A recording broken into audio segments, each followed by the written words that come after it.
Well, hello book club. I'm not sure if anybody's there. I'm a few minutes early. So I've just logged on a little bit early just to make sure I didn't have any technical difficulties. Oh, hi Laura, thank you. Thank you for letting me know you're there. So I have my book here with endless bookmarks and post-it notes. So I'm looking forward to reading from it.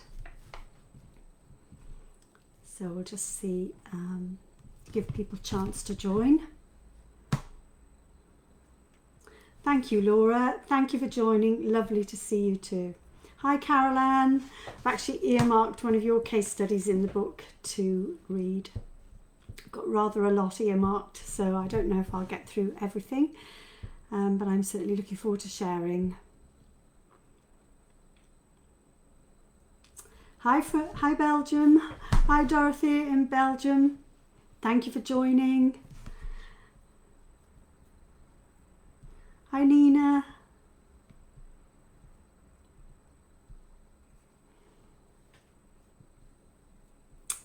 So, hi Lee Anthony. So Lee Anthony Taylor is going to be doing a live in his own words for us in January sometime. Hi Angie, lovely to see you too. So who'd have thought when we started book club back in March that it would be November and we'd still be engaging, still be in various stages of lockdown. Certainly a nice place to lose yourself within the reflexology community. So hi Annika in South Africa, thank you for joining. Because I joined a bit early, we'll give everyone time to log in and chat. I'm going to try and answer any questions as we go, and anything that I miss, I'll go back through and comment.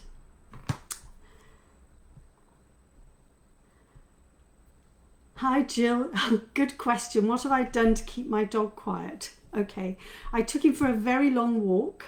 In fact, it was a wonderful walk because we just found this perfect carpet of copper beech leaves. It was breathtaking. I've also pulled the blinds down at the front of the house to stop him barking at anyone going past. So hopefully that will keep him quiet. I don't want to speak too soon though. So, yes. He's good company, I have to say. And we did have a really wonderful walk this morning. There was nobody else around. It was breathtaking. It was just when you catch it just right. The light, the colours. It was breathtaking. It was really lovely.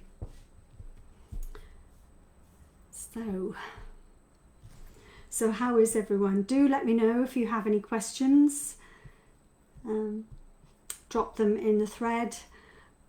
And if I miss them as I'm going, I will go back to them. So thank you for joining. I hope everybody's keeping well. I've certainly enjoyed the other presenters in his own words and in her own words. I really enjoyed listening to the author explaining and hearing their words themselves. It was actually a really nice thing. So I've got lots of post-it notes, lots of bookmarks in my book. So hopefully I'll be bringing it to life for you. So we will start in a few minutes. Hi Pauline, gosh, hello from Barbados, how lovely. Hi Chris, hi Sharon, hi Mary. Hi Paula. Okay. I have to say, when I was at school, I was terrified of having to read out loud, absolutely terrified. The English teacher used to come and bang on the desk beside you if you stumbled over your words, and all it did was just make you so nervous. So I've always had a bit of a thing about reading out loud. but I think I'm going to enjoy reading some of my own words from my own book. After all, it's a labour of love. For anybody who writes their own book, it is a labour of love. So I think I might make a start. And I love the way Sam Bellier said, likened this to being in church, and we're now going to start on page 13. So that's what we are going to do. Hi Fiona. Hi from the South African Reflexology Association. Welcome. Thank you for joining. Okay, so I'm going to start at the beginning. I'm going to start with the introduction, and which is kind of where it all starts really. Seemed like the right place to begin.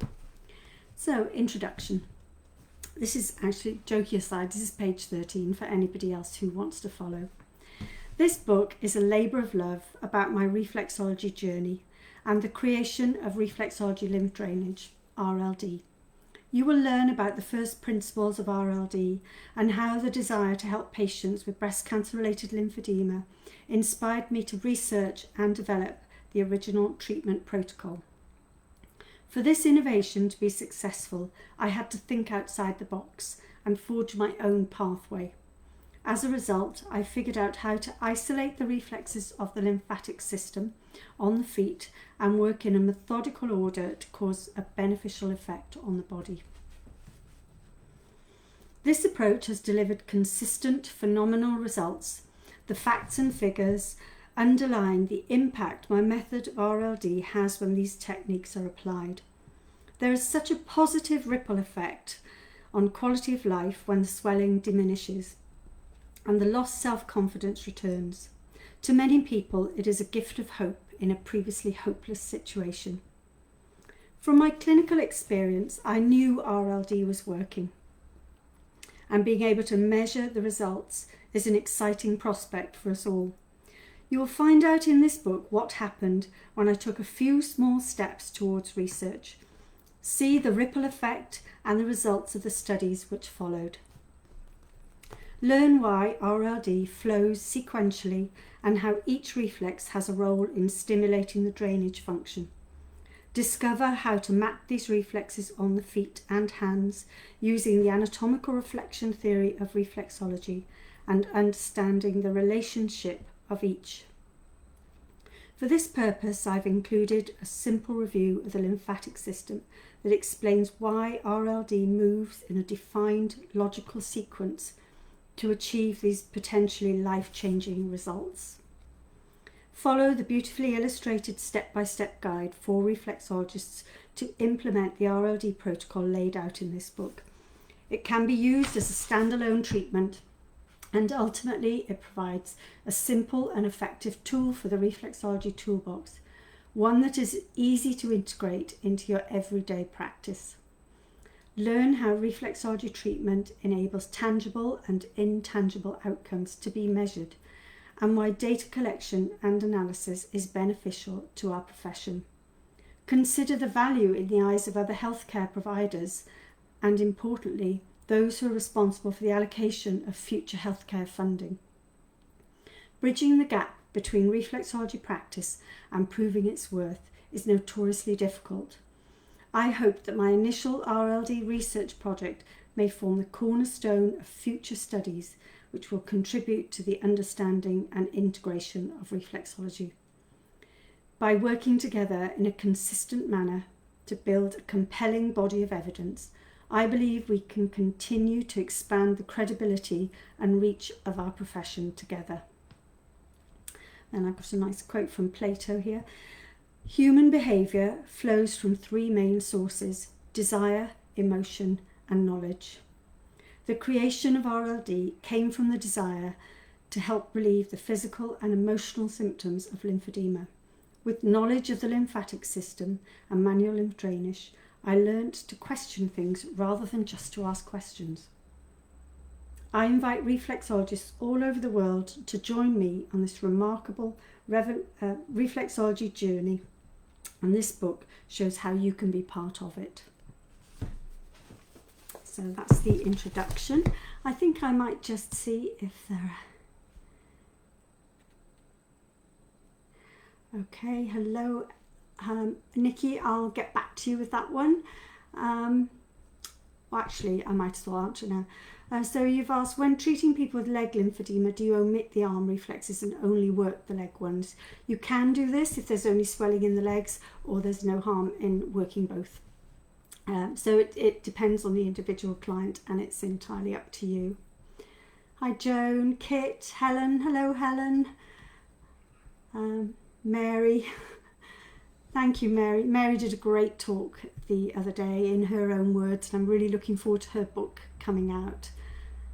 Hi Dee. Lovely. Okay, I shall carry on. So I'm going to carry on with section 1, my reflexology journey, and just share some of this with you because we all have to start somewhere. So chapter 1, my reflexology journey.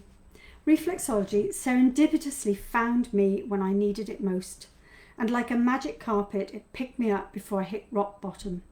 Since then, this magic carpet has truly taken off, at times with me hanging onto the fringes for dear life. As it continues to gain momentum, I'm learning to avoid resistance and to enjoy the ride and just go with it. I was introduced to reflexology in 2004 by a family member who was a big fan of complementary therapies. During a stressful time, she invited me for a session with a reflexologist that she used to see every few weeks to help me cope with everything I was going through. I was absolutely amazed at how much better I felt. By the end of the reflexology treatment, I felt normal again, and all the stress and pressure had lifted. I felt lighter, which was a strange and unfamiliar feeling, a peaceful respite from stress and anxiety. My head was clear and my stomach was no longer tied up in knots. I felt so relaxed, and it was the first time I'd felt this way in a very long time. This first experience of reflexology was like being thrown a lifeline, and it was crystal clear to me I needed to find out more about it.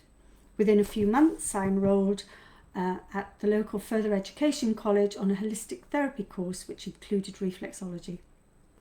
Since then, I've realised that most reflexologists find their way into the profession through personal experience of the therapeutic effects and benefits.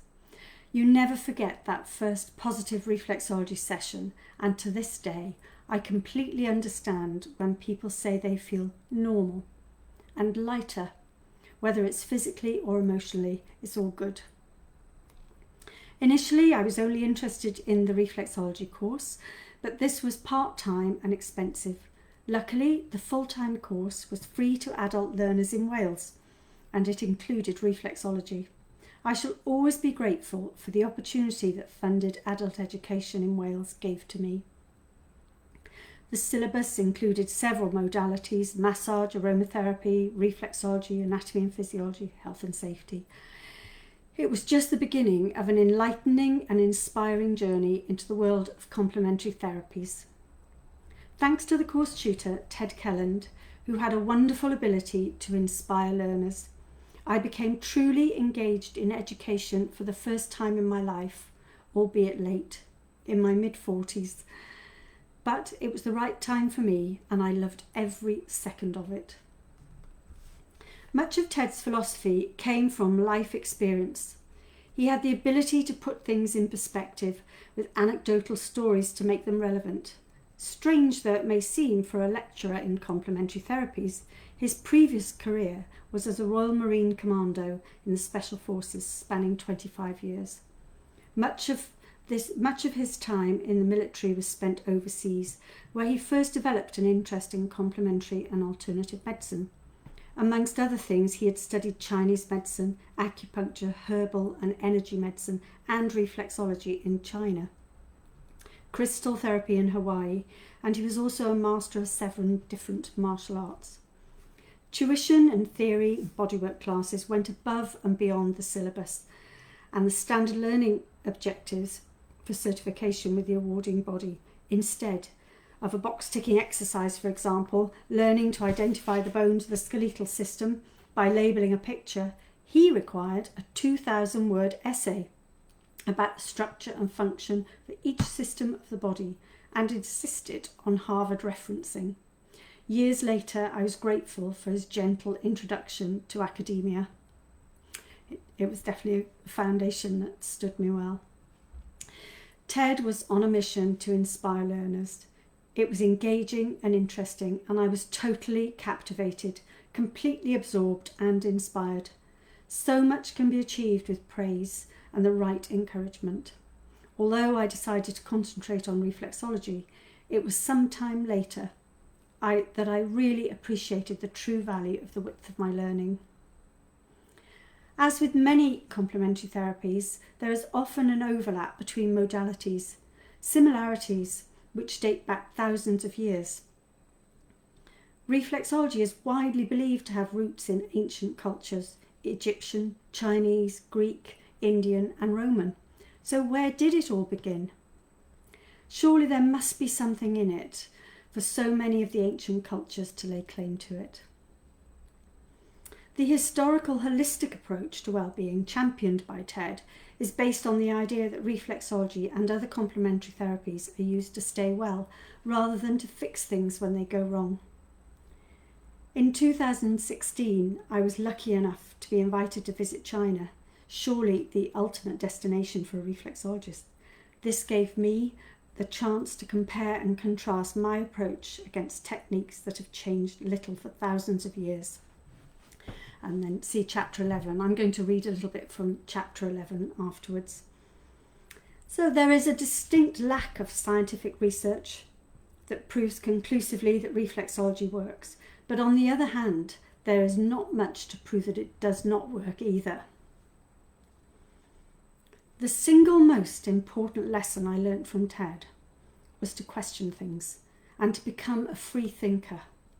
I learnt not to accept all that we hear or are taught, but instead to pause for a moment and ask why. If the answer is just because it is, or they said, well then ask, who are they and how do they know?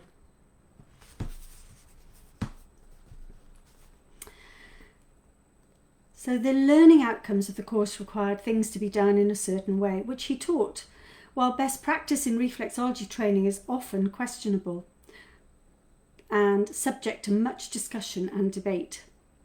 We all have to start somewhere, and the learning objectives need to be met.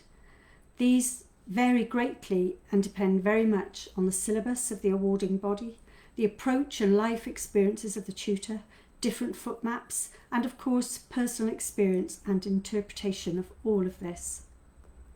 There are many grey areas in complementary therapies, treatment outcomes, and we cannot explain, and plenty of mystifying questions and inexplicable answers. In my opinion, the real learning begins once we have qualified and start practicing, putting our new skills to the test, and in doing so, we never stop learning. Learning the basics of any discipline is essential, and the lectures were full of interesting facts as well as anecdotal evidence, but then he would often finish with, well, is it the intention? Who knows? Every time a new foot map is developed, it needs to be different from others to avoid copyright issues. Yet, in spite of these perceived differences in reflex areas, it is not possible to be absolutely sure where any of the reflexes are on any foot map. It is an interesting exercise to trace several different foot maps and lay one on top of the other to compare and contrast. A way to extract new ideas and new innovative techniques, then trial them for effectiveness. It leaves me with more questions than answers. Until we fully understand the mechanism of action for the likes of reflexology, it will remain firmly rooted in multiple different theories and beliefs. In the meantime, it is good to question things, to implement new and well-considered approaches, and to justify our reasons for choices when working in a particular way. I think I might stop there and just check in to see if there are any comments. Hello, Aletta in Australia. Hi, Lisa. Hi, Anita. Okay. Right, I shall carry on.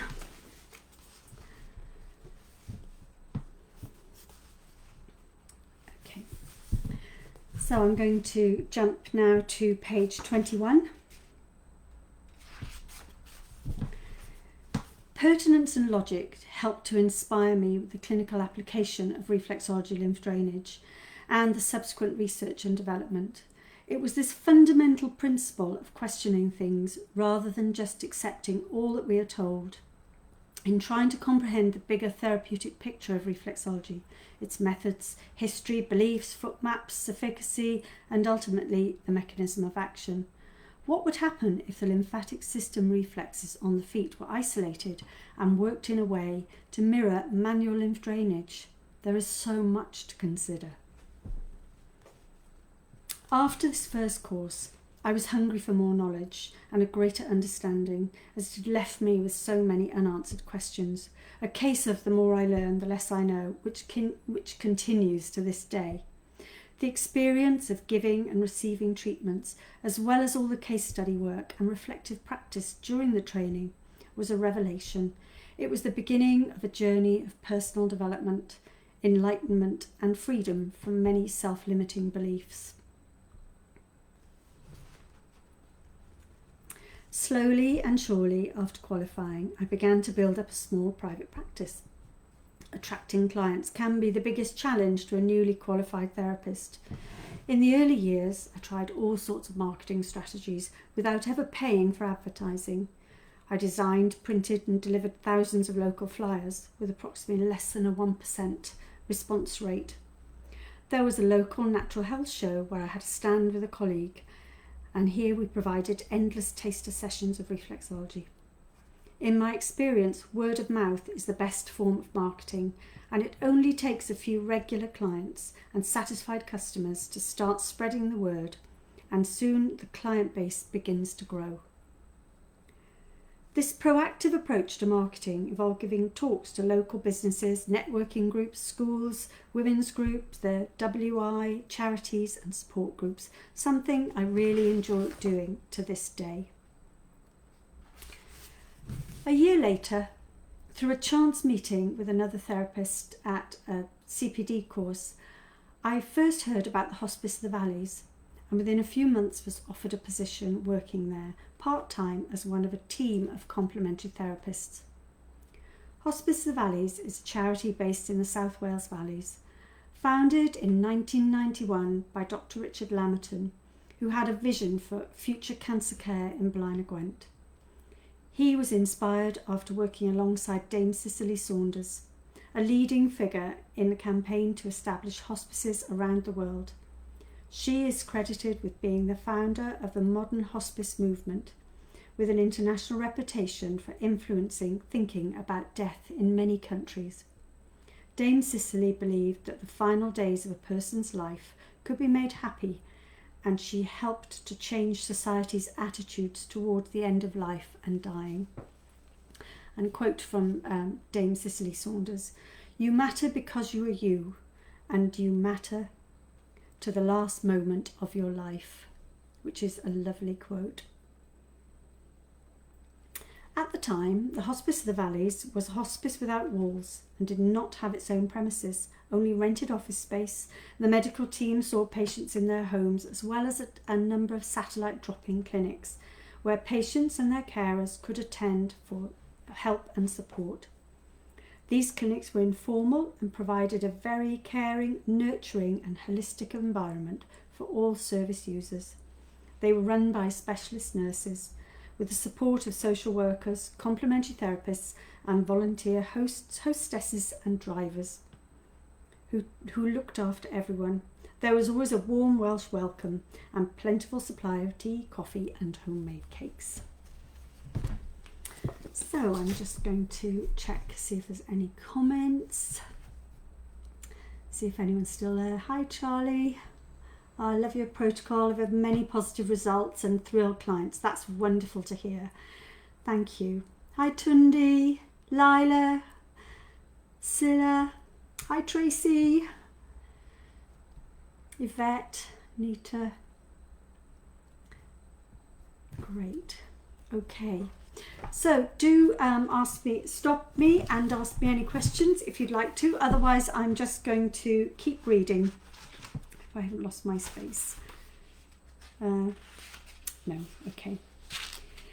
Just got one more little paragraph to go from that section really.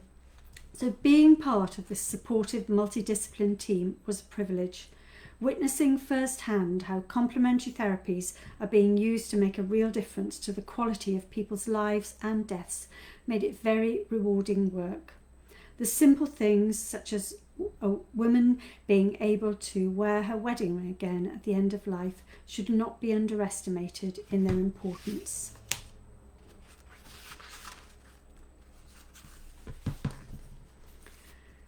So I've got a bit spoilt for choice here with it's hard to know what to choose. So my next section that I've chosen out here is inspiration to innovation, because that it feels like an important moment in the RLD journey.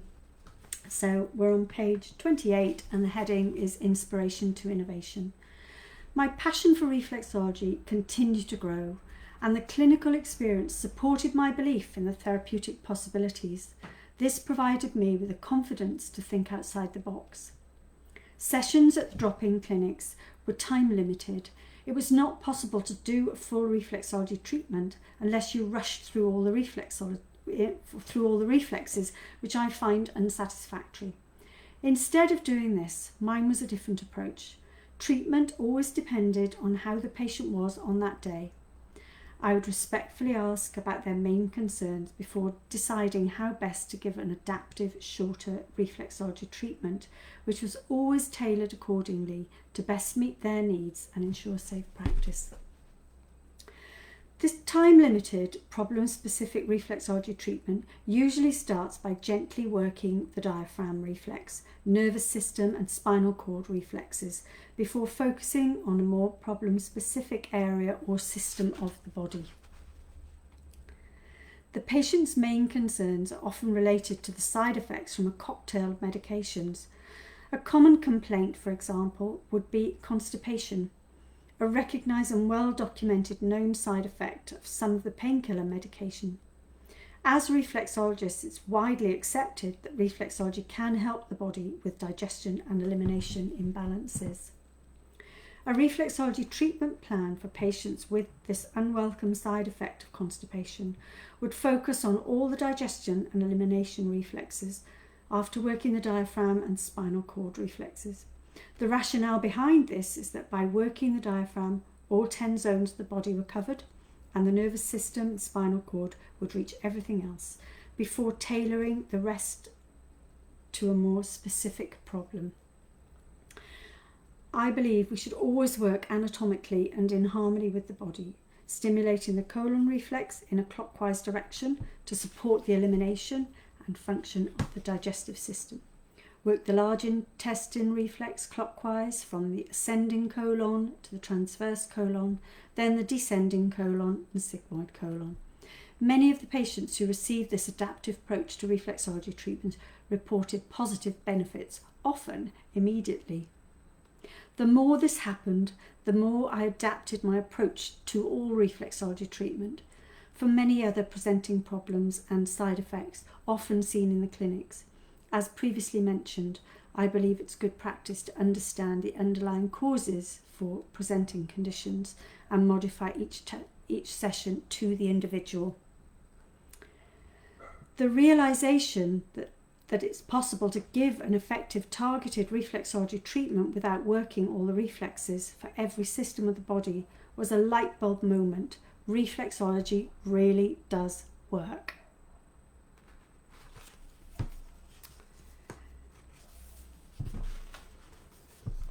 Okay, so I shall just check here. Hi Marianne, Lisa, Lorraine. Hi Lorraine, how's your book coming on? Nora. Hi, I'm just going to carry on. Okay, so I'm bottom of page 29 now. Working this way was proving to be extremely effective method. At the clinics, many of the patients suffered with secondary lymphedema following treatment for breast cancer. The hospice therapists also provided manual lymph drainage massage, MLD, as well as simple lymph drainage, SLD, self-help exercises. Now, she was off sick for a prolonged period due to a fall and was unable to work. During this time, patients frequently asked, "I don't suppose you could do anything for my arm, could you? It's been aching." Although I have body massage and advanced massage qualifications, I'm not a qualified MLD practitioner. MLD is a specialist type of massage, and you can find more about that in chapter 5. With clinical experience and a good knowledge of massage and understanding of the lymphatic system, it occurred to me that maybe if I could isolate the lymphatic reflexes on the feet and work them in a sequence that would mirror the principles of MLD and SLD, it might just cause an effect on the lymphatic system, in the same way a treatment focused on digestion and elimination reflexes seemed to cause an immediate effect on the bowels. Instinctively, I had begun to put the theory of reflexology to the test. With the full permission of each patient who presented with secondary lymphedema, I started to explore the idea of isolating the reflexes of the lymphatic system, the intention being that this would cause an effect on the drainage function and reduce the lymphedema swelling of the arm. The focus of this early RLD reflexology treatment was entirely on the lymphatic reflexes, whilst paying close attention to verbal feedback and the physiological responses to the treatment. Patients likened the sensations they experienced during this newly adapted reflexology to those felt during MLD, entirely without the power of suggestion. I had no idea what they might feel during these sessions.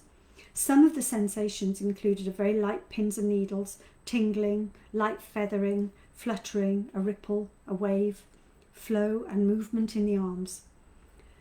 There were reported changes in urination, increased volume and urgency, as well as reports of stronger, darker urine. Something was definitely happening.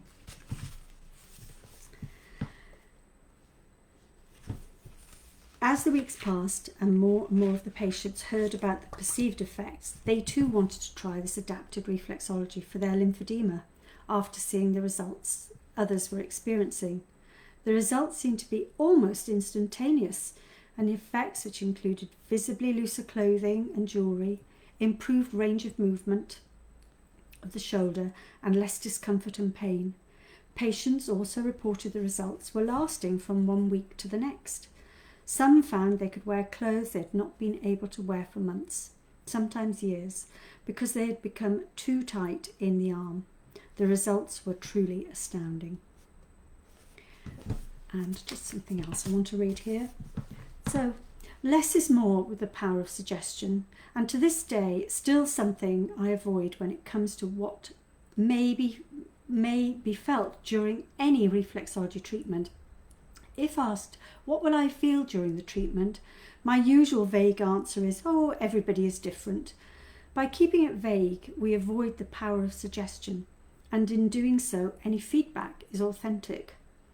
In reverse, if you tell a client that they might feel what they might feel and they experience nothing, they are less likely to accept the reflexology has done anything for them. Instead, they risk becoming someone who says, tried that once, didn't do anything for me.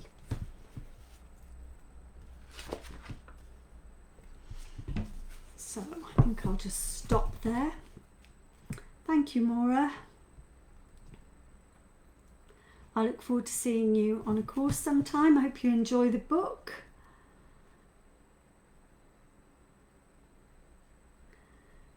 Hi Sally, hi Kerry, late to join, nice to see you. Thank you for coming, great to see you. I'm so glad to hear you found it beneficial for your clients, that's wonderful. Oh, thank you, Kit. Yes, I'm so glad you find it beneficial. Yes, quite a lot of reflexologists have joined the online training from Toronto.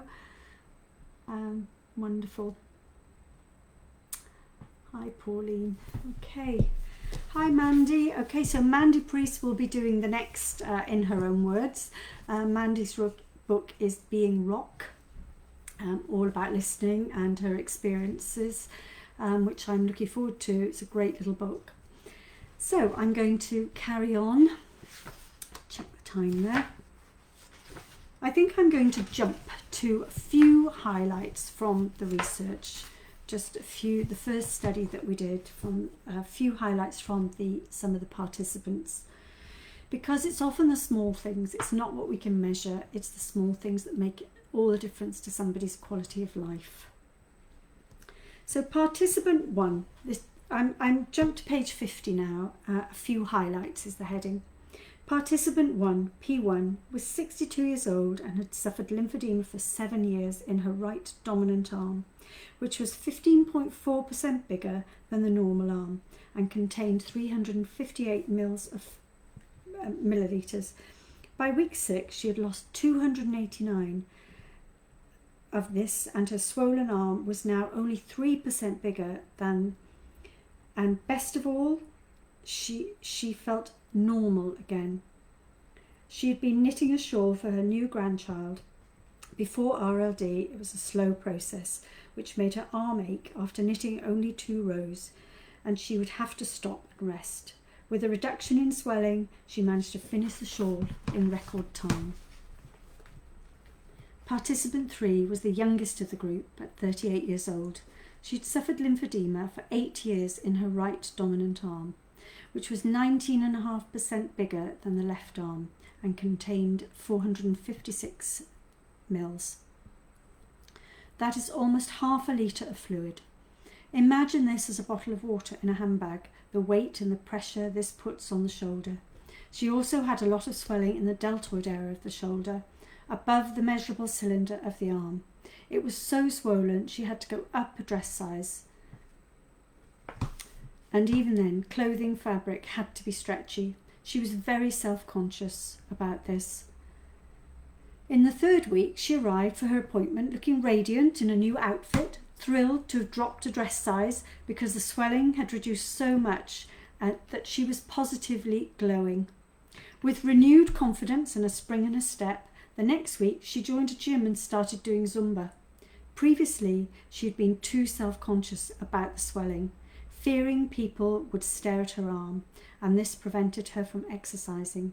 Ironically, exercise is good for the management of lymphedema. This is a heartwarming example of reflexology giving back control, enabling positive changes and improving quality of life, and with it, the gift of hope.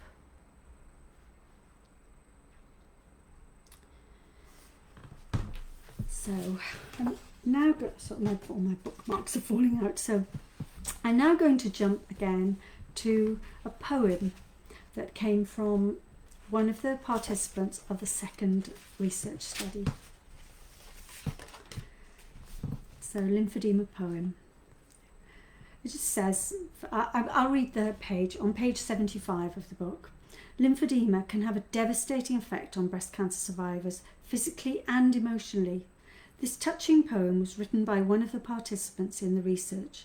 After being diagnosed with breast cancer, she joined cancer charity 10 of Us Right With Us group, which is one of the support services.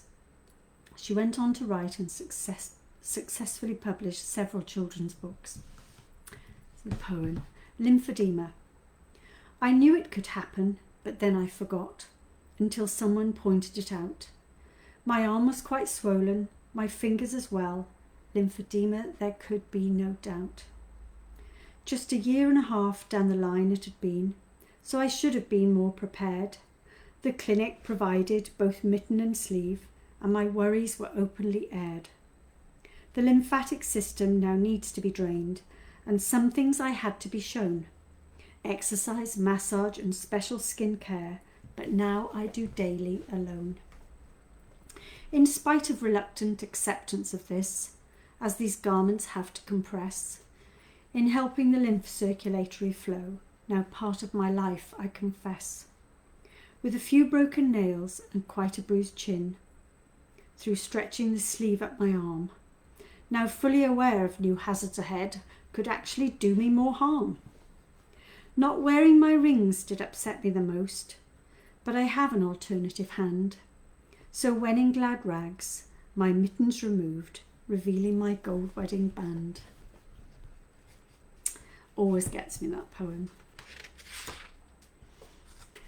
So I think I'll just take a little break there before we move on. Just check up some comments. Hi Dee. My client has had RLD treatment with 6 and absolutely loves the way it makes her feel. Under lockdown, however, she's a little anxious as I was continuing treatment every 2 weeks. Do for her during lockdown.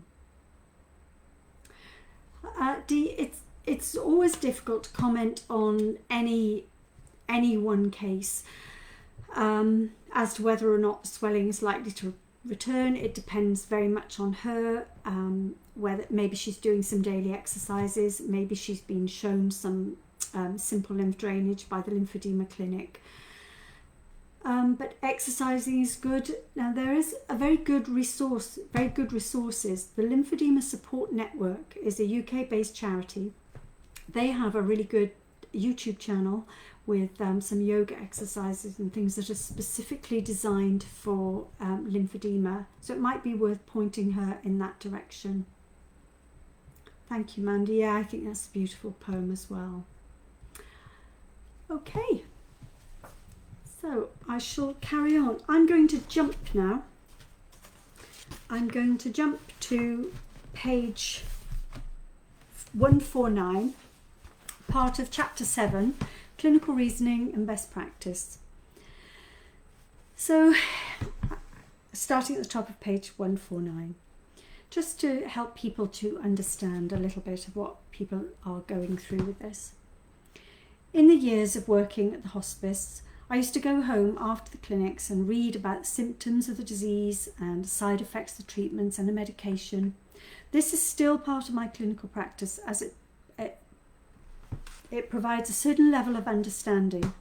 These days it's easy to ask questions on social media, but this actually deprives us of essential knowledge and the ability to apply our own clinical reasoning skills. Reflexology client groups are all different, and each has its own unique set of guidelines. As a reflexology practitioner, work within your limits of competence and training. In my experience, knowledge, training and peer support help to give me the confidence as a reflexology practitioner and to develop the ability to adapt and treat clients with complex and life-limiting conditions. Ironically, this client group may be excluded sometimes from having reflexology due to fear and lack of understanding, with textbook contraindications and cautions, yet they might be the people who benefit the most from receiving the caring touch of a reflexologist. I've worked as a complementary therapist, primarily using reflexology with patients at all stages of the cancer journey and other life-limiting conditions, from diagnosis through treatments and surgery. Often I've heard survivors talk about how anxious they felt when the hospital discharged them after successfully treating the disease. Good news, we'll see you again in 12 months for a checkup. This can be an extremely stressful time of mixed emotions for many people. They may worry about the uncertainty of the future. Some feel fear and guilt and have lost their confidence. Reflexology, in its many guises, can provide a wonderful support as people come to terms with what they've been through and learn how to manage a whole new set of health-related worries or anxiety, which can easily escalate. So I do feel that there is a place for reflexology. I know we're all reflexologists, so we know that. Anyway, so I'm going to skip now. In fact, I'm just going to stop for a minute. Just see if there's any questions here. As I said, I will go back through any questions in case I've missed anything as we go. Okay. Just got one little paragraph here that I'm going to be, in fact, I'm on page 187. As far as I'm concerned, a good case study is an honest account of an end-to-end process Very often it's the detail, the small things that make all the difference to someone, not necessarily one with a perfect set of results. One of my favourite recurring themes in many RLD case studies is the gift of hope. With no cure for lymphedema, being diagnosed with it after breast cancer can be the final straw. And with no getting away from it, this can feel like a hopeless situation. Anyway, I'm going to just go on to a couple of case studies and testimonials. I'm going to read one from Ann Barrett. It was a palliative case study and it's on page 192. When Sally requested case studies for inclusion in her book, the hardest task was which to choose, and now there are so many. I first qualified as a lymphedema therapist in 2001. However, I'm also a reflexologist, and when I read an article on RLD, I immediately contacted Sally. On our RLD training course, one delegate had lymphedema, so was chosen as the model. This allowed for both immediate objective and subjective outcomes, which were very positive. I immediately set about understanding a case study for the qualification. I also decided to conduct my own small clinical trial along the same protocol as Sally had done for secondary arm lymphedema, only I chose lower limb. Although small, the results were also statistically significant.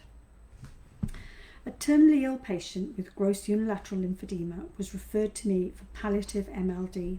The lady had been through a torrid time of allopathic treatment in the hope of some regression of the cancer. The treatments and lymph node resection that had resulted in the lymphedema had sadly no impact, and the cancer and the growths continued to ravage her body. When she came to my clinic with her daughter, the pain and discomfort was etched in her face. She was no longer able to wear shoes, and her dematous foot hung over a distorted slipper. She was groggy from pain relief and morphine.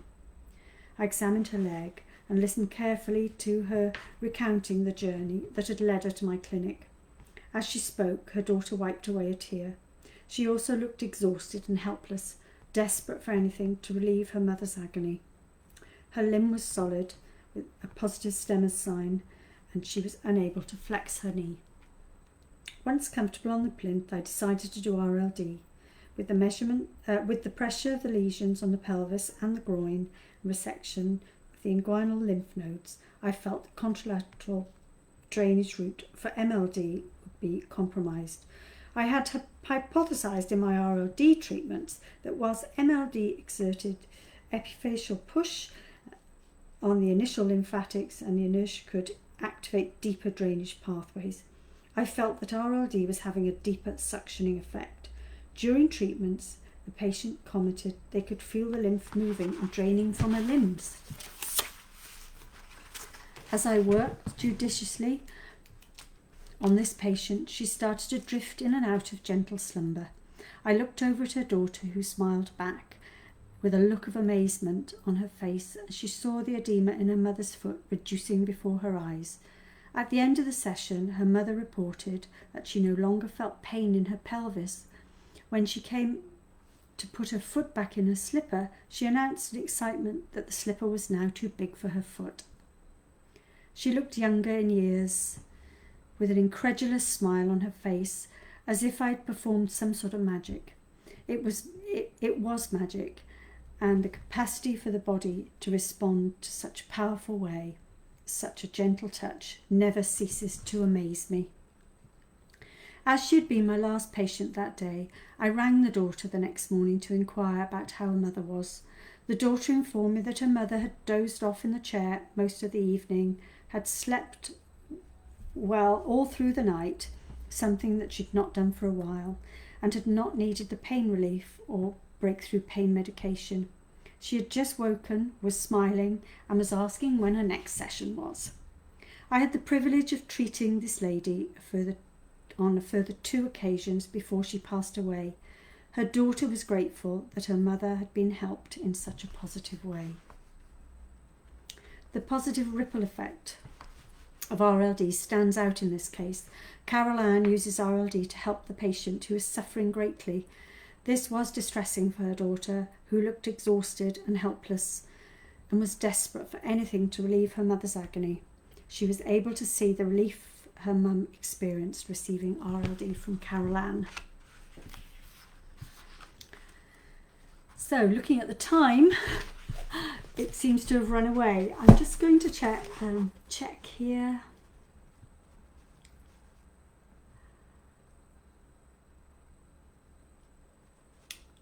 Okay.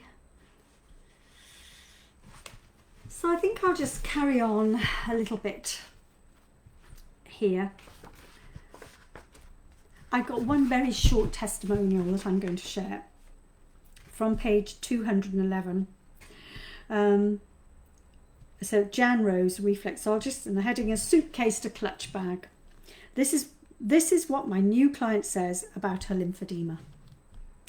The client has had breast cancer 10 years ago and had a mastectomy, 12 lymph nodes removed. In the years since, she has felt like she's been carrying a handbag between her arm on the affected side and her rib cage. It is not noticeably bigger than the other arm, but to her it feels like it. She's been telling her doctors this, but says they looked at me as if I was crazy. Some days, she said, it felt like a suitcase. After just one session of RLD, she says it was reduced to a clutch bag. So before I finish, I just want to share some of my trip to China and some of my findings there. So on page 216, chapter 11, the full circle, back to the roots of reflexology. In 2006, I was lucky enough to visit China, surely the ultimate destination for a reflexologist. I was looking for inspiration to help with the final push to finish this book by going back to the ancient roots of reflexology, to research and compare and contrast it with our practice in the UK. As part of the exploration, I went for reflexology foot massage every day. In some places it was advertised as reflexology, but mostly it is known as foot massage. But the difference was indiscernible. It is commonplace to just walk in off the street without an appointment and be seen straight away. Many of the places are open all day and into the early hours of the morning. Although everywhere is different, the therapeutic experience is similar right across the board, whether it costs the equivalent of £5 or £50, day or night. In every treatment I had, the pressure used was very deep and sometimes painful. I did not experience any form of gentle treatment. Not much resembled UK reflexology practices. There was little variation in pressure. It was deep or deep, and absolutely fascinating to watch each reflexologist work. They had such strong hands. I would find it difficult to work with that pressure all day. Treatment always starts with a foot soak and sometimes a clothed acupressure-style back, neck and shoulder massage while the feet are soaking. Other times, acupressure massage is given after the treatment and the feet have been worked on. When this happened after the reflexology, I suspected they were working on the areas of the body corresponding to the imbalances found in the feet. There was no way of knowing because of the language barrier. So communication was non-verbal only, and at no time was a consultation or medical history given. Ruminating over this, I wondered if perhaps we pay too much attention and worry unnecessarily about contraindications, cautions, although generally I think not. It was all right for me as I did not have any known contraindications.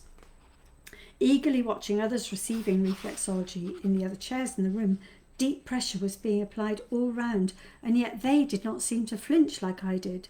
This got easier the more I received. I understand it's commonplace for people to have this weekly. Treatments were physical and very thorough and seemed to follow a similar sequence to that detailed here in Western reflexology foot mat terms. So then I go on here and I just detail what it felt like.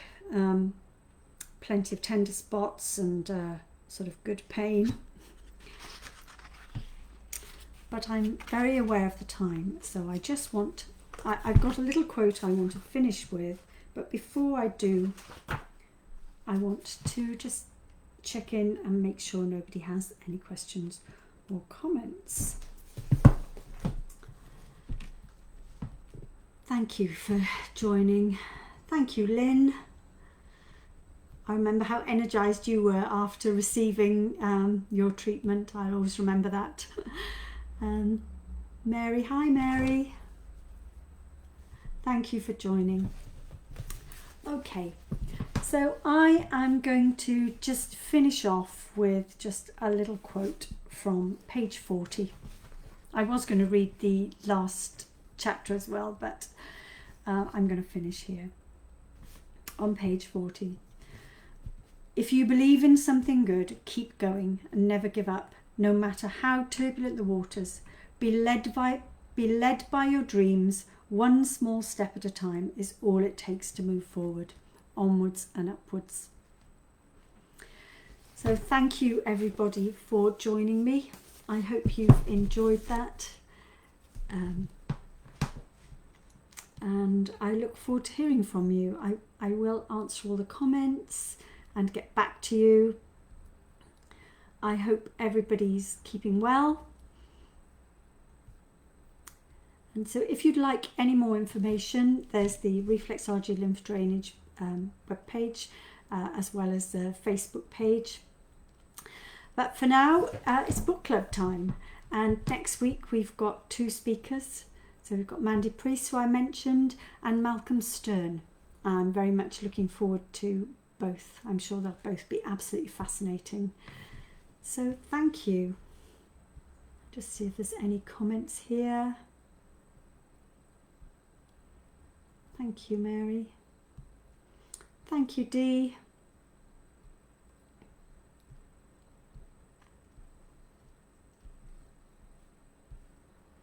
Okay, well, stay in touch, everyone.